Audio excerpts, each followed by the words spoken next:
ఓం శ్రీమాత్రే నమః ఛానల్లోకి స్వాగతం అండి. మార్చి 25వ తారీఖు పౌర్ణమితో కలిసి వచ్చిన చంద్రగ్రహణం. అదే రోజు హోలీ పండుగను జరుపుకోబోతున్నాం. మరి ఎంతో విశేషమైన ఇటువంటి రోజు అరుదుగా వస్తుందని పండితులు తెలియజేస్తున్నారు. అంతేకాదు ఈ రోజుకి మరికొన్ని విశిష్టతలు ఉన్నాయి.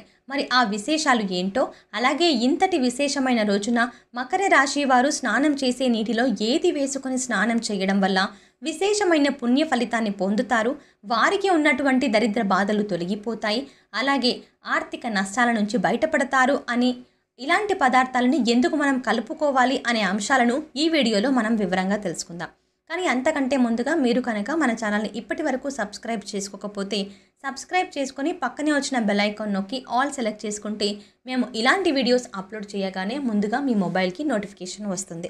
ఇక వివరాల్లోకి వెళ్తే ప్రతి ఒక్కరు కూడా ధనం సంపాదించడానికి ఎంతో కష్టపడుతూ ఉంటారు. ఎందుకంటే ధనం మూలం ఇదం జగత్ అన్నారు. అంటే ధనం ఉంటేనే మనం ఏ పనైనా చేయగలం, ఎటువంటి పనైనా ధనంతోనే ముడిపడి ఉంది. అందుచేత ధనాన్ని సంపాదించడానికి ప్రతి ఒక్కరూ కూడా అహర్నిశలు కష్టపడుతూ ఉంటారు.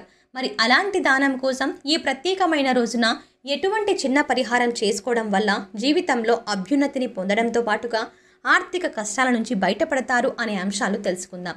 ఇక ఇంతటి విశేషమైన రోజున ధనం కోసం మేమెంతో కష్టపడుతున్నాం, ధనం లేకపోతే మాకు రోజు గడవట్లేదు, ఎంత కష్టపడినా మేము రూపాయి కూడా సంపాదించలేకపోతున్నాం అనుకునేవారు ఈ పరిహారం చేసుకోవచ్చు. మరి కొంతమందిని చూసుకున్నట్టయితే ఎంత సంపాదించినా కూడా రూపాయి కూడా ఇంట్లో నిలవట్లేదు, ఖర్చులకి కూడా మళ్ళీ మనం బయట వెతుక్కోవాల్సి వస్తుంది అనుకునేవారు కూడా ఈ పరిహారం చేసుకోవచ్చు. నమ్మకంతో ఈ పరిహారం చేసినట్లయితే మీరు ఖచ్చితంగా ఆర్థిక ఇబ్బందుల నుంచి బయటపడతారు. ఈ పరిహారం వల్ల అనేక రకాల కష్టాలు, బాధలు అన్నీ తొలగిపోవడంతో పాటు అష్టైశ్వర్యాలు పొందుతారు అని చెప్పడంలో ఎలాంటి సందేహం లేదు. ఎందుకంటే ఇది ప్రత్యేకమైన తిథి, అలాగే గ్రహణం కూడా కలిసి వచ్చింది. ఇది ఎంతో విశేషమైందని, ప్రత్యేకించి దైవారాధన ఈ రోజున విశేషమైన ఫలితాలను ప్రసాదిస్తుందని పండితులు చెబుతున్నారు. ఈ విశేషమైన రోజు సోమవారంతో కలిసి రావడం మరింత విశేషమని పండితులు చెబుతున్నారు. సోమవారానికి అధిపతి చంద్రుడు, అలాగే పౌర్ణమి కూడా. అందుచేత పౌర్ణమి రోజున లక్ష్మీదేవికి భక్తి శ్రద్ధలతో పూజలు నిర్వహించినట్లయితే విశేషమైన ఫలితాలు పొందుతారని చెప్తున్నారు. అంతేకాదు ఆ రోజున లక్ష్మీ అష్టోత్తరం, అలాగే కనకధార స్తోత్రం వంటివి చదవడం వల్ల విశేషమైన ఫలితాలను పొందవచ్చు. అలాగే అమ్మవారికి ప్రీతికరంగా తీపి పదార్థాలను నివేదన చేయవలసి ఉంటుంది. లక్ష్మీదేవిని స్తుతించడం వల్ల అనేక రకాల ఆర్థిక సమస్యల నుంచి బయటపడవచ్చు. అలాగే పౌర్ణమి రోజున ఆరు బయట చంద్రుడిని చూస్తూ లలితా సహస్రనామాలు చదవడం వల్ల కూడా విశేషమైన ఫలితాలు పొందవచ్చు.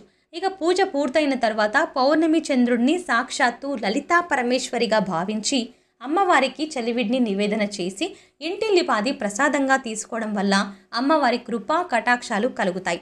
అంతేకాదు ఇంట్లో అనారోగ్య సమస్యలు, నెగిటివ్ ఎనర్జీ ఇటువంటివి ఏవైనా ఉన్నా కూడా తొలగిపోతాయి. అమ్మ దయ ఉంటే అన్నీ ఉన్నట్టే. ఇక ఈ పవిత్రమైన రోజున మరొక విశేషం ఉంది. ఈ రోజున శ్రీ గురు రాఘవేంద్ర స్వామి వారి జన్మదినం. ఈ రోజున ఉత్తర నక్షత్రం ఉంది. అందుచేత ధన సంపద, ధనయోగం, అలాగే లక్ష్మీదేవి కటాక్షాన్ని పొందాలి అనుకున్న వారందరూ కూడా ఈ రోజున విశేషంగా లక్ష్మీదేవిని పూజించడం, అలాగే శ్రీ గురు రాఘవేంద్ర స్వామి వారి మంత్రజపం చేయడం వల్ల చాలా విశేషమైన ఫలితాలు పొందుతారని పండితులు వివరిస్తున్నారు. ముఖ్యంగా ఆర్థిక ఇబ్బందులు, అందులోనూ కూడా నాకు అర్జెంటుగా డబ్బులు కావాలి అనుకునేవారు, అంటే ఇప్పుడు ప్రస్తుతం నాకు డబ్బులు వస్తేనే నేను ఈ కష్టం నుంచి బయటపడగలను అనుకునేవారు శ్రీ గురు రాఘవేంద్ర స్వామి వారిని ఈ రోజున ధ్యానించడం వల్ల విశేషమైనటువంటి ఫలితాలను పొందుతారు. స్వామివారి అనుగ్రహంతో ఆర్థిక కష్టాల నుంచి బయటపడతారు. ఇక ఇంతటి విశేషమైన రోజున స్వామివారిని ఏ మంత్రంతో పూజించాలి అనే అంశాన్ని చూసుకున్నట్లయితే పూజ్యాయ రాఘవేంద్రాయ సత్యధర్మ రథాయ చ భజాటం కలవృక్షాయ నమతాం కామధేనవే, ఈ మంత్రాన్ని ఈ విశేషమైన రోజున నిరంతరం ధ్యానించడం వల్ల శ్రీ గురు రాఘవేంద్ర స్వామి వారి కరుణా కటాక్షాలని పొందుతారు. ఆర్థిక కష్టాలు తొలగిపోతాయి. ఇక ఈ విశేషమైన రోజున మకర రాశి వారు స్నానం చేసే నీటిలో ఏది కలుపుకొని స్నానం చేయడం వల్ల విశేషమైన పుణ్య ఫలితాన్ని పొందుతారో తెలుసుకుందాం. ఎంతో పవిత్రమైన పౌర్ణమితో కలిసి వచ్చిన చంద్రగ్రహణం రోజున ఉదయం, సాయంత్రం స్నానం చేయాలి. అలాగే స్నానం చేసే క్రమంలో నీటిలో ఈ ఒక్క పదార్థాలను కలుపుకుంటే మీలో ఉన్నటువంటి నెగిటివ్ ఎనర్జీ తొలగిపోయి ఆధ్యాత్మిక భావాలు పెంపొందుతాయి. ముందుగా స్నానం చేసే నీటిలో కలుపుకోవాల్సిన మొదటి పదార్థం కర్పూరం. 2 కర్పూరం బిళ్ళలు తీసుకొని పొడి చేసి మీరు స్నానం చేసే నీటిలో కలుపుకొని స్నానం చేయడం వల్ల విశేషమైనటువంటి ఫలితాలను పొందుతారు. సుగంధ ద్రవ్యాలు అన్నీ కూడా లక్ష్మీదేవికి ఆహ్వానం పలుకుతాయి. చక్కగా సుగంధభరితమైన కర్పూరం బిళ్ళలు నీటిలో పొడి చేసుకుని స్నానం చేయడం వల్ల లక్ష్మీదేవిని మీ వైపుగా ఆకర్షించవచ్చు. అలాగే స్నానం చేసే నీటిలో మీరు కలుపుకోవాల్సిన రెండవ పదార్థం రాళ్ళ ఉప్పు.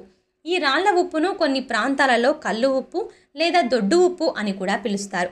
ఏ పేరుతో పిలిచినప్పటికీ కూడా నెగిటివ్ ఎనర్జీని తొలగించడంలో రాళ్ళ ఉప్పు ఎంతగానో సహాయపడుతుంది. ఎన్నో రకాల పరిహారాలను రాళ్ళ ఉప్పుతో చేసి ప్రయోజనాన్ని పొందిన వాళ్ళం మనం. మన పెద్దలు కూడా దిష్టి తీయడానికి రాళ్ళ ఉప్పును వినియోగించేవారు. అంటే రాళ్ళ ఉప్పు మన చుట్టూ ఉన్నటువంటి నెగిటివ్ ఎనర్జీని తొలగించడానికి ఎంతగానో సహాయపడుతుంది. అలాగే మనం నీళ్ళల్లో కలుపుకోవాల్సిన మరో పదార్థం తమలపాకు. ఈ తమలపాకును నీళ్ళల్లో వేసి అరగంట సేపు ఉంచిన తర్వాత మీరు ఆ నీటితో స్నానం చేయడం వల్ల విశేషమైనటువంటి పుణ్య ఫలితం పొందుతారు. ఎందుకంటే తమలపాకు అంటే భగవంతునికి వినియోగించే ఒక ముఖ్యమైన పదార్థం. ఎటువంటి మంగళ కార్యమైనా సరే ముందు తమలపాకులు లేనిదే శుభకార్యాలను మనం మొదలు పెట్టాం. అందుచేత ఒక తమలపాకును నీటిలో వేసుకొని స్నానం చేయడం వల్ల మీలో ఆధ్యాత్మిక భావన పెంపొందుతుంది. పూజా మందిరంలో పూర్తి భక్తి శ్రద్ధలతో పూజ నిర్వహించగలుగుతారు. ఇప్పుడు చెప్పినటువంటి ఈ పదార్థాలను కలుపుకొని పిల్లలైనా పెద్దలైనా సరే ఎవరైనా స్నానం చేయొచ్చు.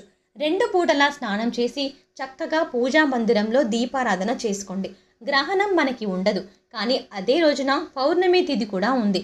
కాబట్టి లక్ష్మీదేవికి ఉదయం పూట పూజ చేసుకొని రాత్రి పూట ఆరుబయట లలితాదేవికి పూజ చేయడం వల్ల, అంటే లలితా సహస్రనామాలను ఆరుబయట చంద్రుడిని చూస్తూ చదవడం వల్ల విశేషమైన ఫలితాలను పొందుతారు. హిందూ సాంప్రదాయాలలో పౌర్ణమికి చాలా విశిష్టత ఉంది. అయితే మార్చి 25వ తారీఖున వచ్చే పౌర్ణమి రోజున ఈ చిన్న పరిహారం చేసుకోవడం వల్ల, అలాగే ఇప్పుడు చెప్పినటువంటి దైవ ధ్యానం అంటే లక్ష్మీదేవి లలిత అమ్మవారు అలాగే శ్రీ గురు రాఘవేంద్ర స్వామి వారి ధ్యానం చేయడం వల్ల ఆర్థిక కష్టాలన్నీ కూడా తొలగిపోతాయి. ఇల్లు సంపదలతో నిండిపోతుందని విశ్వసిస్తారు. పురాణాల ప్రకారం ఈరోజు సూర్య భగవానుని పూజిస్తారు. అంతేకాదు ఈరోజు దాన ధర్మాలు చేయడం వల్ల జీవితంలో కష్టాలన్నీ తొలగిపోయి ఇంట్లో సుఖ సంతోషాలు ఐశ్వర్యం లభిస్తుందని నమ్మకం. పౌర్ణమి రోజు సూర్య భగవానుడికి ప్రత్యేక పూజలు చేసి ఉపవాసాలు పాటించడం వల్ల కోరుకున్న కోరికలు కూడా నెరవేరుతాయని విశ్వాసం. గ్రహణం మనకి ఉన్నా లేకపోయినా పౌర్ణమి రోజున ఈ చిన్న పరిహారం చేసుకోవడం వల్ల విశేషమైన ఫలితాలు కలుగుతాయని జ్యోతిష్య శాస్త్ర నిపుణులు చెబుతున్నారు. కాబట్టి ఈ సమయంలో నదీ స్నానం చేయడమే కాకుండా దాన ధర్మాలు చేయడం వల్ల అనేక రకాల పుణ్య ఫలితాలు కలుగుతాయని అంటున్నారు. పౌర్ణమి తిథి కూడా లక్ష్మీదేవికి ఎంతో ప్రీతికరమైంది. సోమవారం రోజునే పౌర్ణమి రావడం వల్ల లక్ష్మీదేవి అనుగ్రహాన్ని పొందడం కోసం ఇది ఒక అద్భుతమైన యోగంగా చెప్పొచ్చు. మీ సంతానం అనుకున్న రంగాల్లో విశేషమైన విజయాన్ని సాధిస్తారు. అలాగే సంతానం ఆరోగ్యం ఐశ్వర్యం అదృష్టం కలిగి సంతోషంగా ఉంటారు కూడా. కాబట్టి ఈ రోజున ఉదయాన్నే నిద్రలేచి ఇల్లంతా శుభ్రం చేసుకొని తల స్నానం చేసి ఇల్లంతా ధూపాన్ని వేయాలి. అలాగే ఈ రోజున అమ్మవారికి ఇష్టమైన నైవేద్యాన్ని సమర్పించాలి. అలాగే ఇంట్లో దీపారాధన చేసి ఇప్పుడు చెప్పినటువంటి మంత్రాలను చదువుకోండి. ఈ విధంగా చేయడం వల్ల విశేషమైన ఫలితం దక్కుతుంది. మీ ఇంట సిరి సంపదలకు ఎటువంటి లోటు ఉండదు. జీవితంలో అష్టైశ్వర్యాలు ప్రాప్తిస్తాయి. ఇంకా మీకు జీవితంలో తిరిగే ఉండదు. సంతానపరంగా విశేషమైన అదృష్టాన్ని పొందుతారు. సాక్షాత్తు ఆ లక్ష్మీదేవి మీ ఇంట తిష్ట వేస్తుంది. సో చూశారు కదండి, మార్చి 25వ తారీఖున ఈ రాశి వారు ఏ దేవత ఆరాధన చేసుకోవడం వల్ల ఆర్థిక కష్టాల నుంచి బయటపడతారు. అలాగే స్నానం చేసి నీటిలో మకర రాశి వారు ఏది కలుపుకొని స్నానం చేయడం వల్ల వీరికి ఉన్నటువంటి నెగిటివ్ ఎనర్జీ తొలగిపోవడంతో పాటుగా అష్టైశ్వర్యాలను పొందుతారు అనే అంశాలను, అలాగే ఈ పదార్థాలను ఎందుకు కలుపుకోవాలి అనే అంశాలను ఈ వీడియోలో మనం వివరంగా తెలుసుకున్నాం కదా. ఈ వీడియో మీకు నచ్చినట్టయితే లైక్ చేసి మీ ఫ్రెండ్స్ అండ్ ఫ్యామిలీ మెంబర్స్లో మకర రాశి వారు ఎవరైనా ఉంటే వారితో మర్చిపోకుండా ఈ వీడియోని షేర్ చేసుకోండి. అలాగే ఇప్పటి వరకు మన ఛానల్ని సబ్స్క్రైబ్ చేసుకోకపోతే సబ్స్క్రైబ్ చేసుకొని పక్కనే వచ్చిన బెల్ ఐకాన్ నొక్కి ఆల్ సెలెక్ట్ చేసుకుంటే మేము ఇలాంటి వీడియోస్ అప్లోడ్ చేయగానే ముందుగా మీకు నోటిఫికేషన్ వస్తుంది. మరో చక్కటి వీడియోతో మళ్ళీ కలుద్దామండి. ఓం శ్రీ మాత్రే నమః.